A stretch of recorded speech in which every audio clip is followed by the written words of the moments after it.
10 aastat tagasi alustasime küünlajahiga. Meil ei olnud õrna aimugi, et see kampaania võiks kasvada nii suureks, et 10 aasta pärast on sellest osa võtnud pisut vähem kui 100 000 noort. Kui me paneme sinna juurde veel vanemad, vanavanemad, sõbrad ja õpetajad, siis me võime öelda, et kaudselt ligi pool Eestimaad on 10 aasta jooksul selle kampaaniaga seotud olnud. Ma olen äärmiselt tänulik, et see kampaania on nii suureks kasvanud.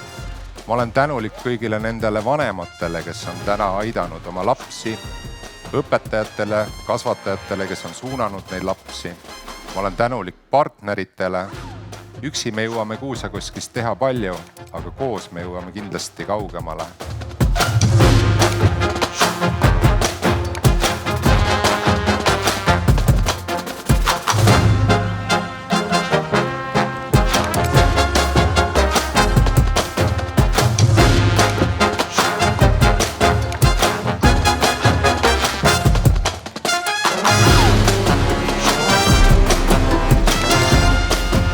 Ja miks just see rohejaht, sest et see keskendub just noortele ja see on nagu nii oluliselt, et nemad loovad ju meie tulevikku.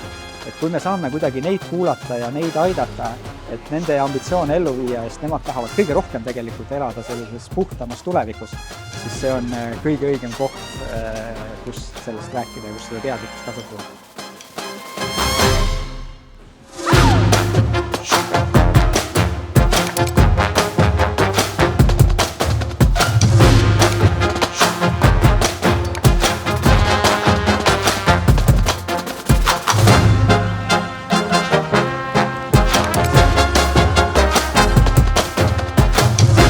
Teie olete see tulevik ja teie määrata on, mismoodi see planeet siis edasi läheb.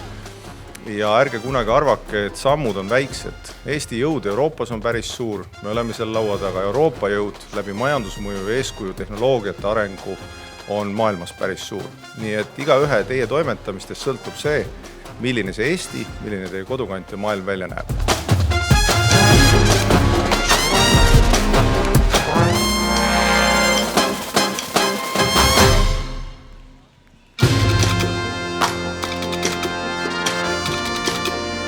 Ja nähas, kui südamega noored seda teevad ja meie eesmärk ongi just neid noori panna teistmoodi käituma rohelise mõtteviisi mõttes, siis see oli ainuõige valik. Me liigume jätkusuutlikkuse poole, meil on päris palju veel teha, aga me tõesti oleme väga palju ära teinud ja neid ideid ja mõtteid me tegelikult saame inimestelt endilt, et meie omad kogukonnad on hästi aktiivsed erinevate selliste mõtetega meie juurde tulema.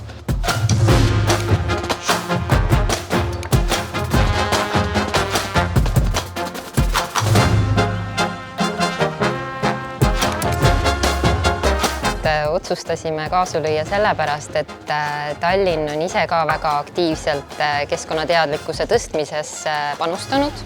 Meil on erinevaid õppeprogramme nii lastele, noortele kui täiskasvanutele ja me peame väga oluliseks kogu seda teemat ja meil on hea meel näha, et ka teised organisatsioonid ja ettevõtted üritavad siis tõsta teadlikkust selles osas, et jäätmed ei ole pelgalt ainult prügi, vaid ressurss, mida tuleb siis ka kasutada.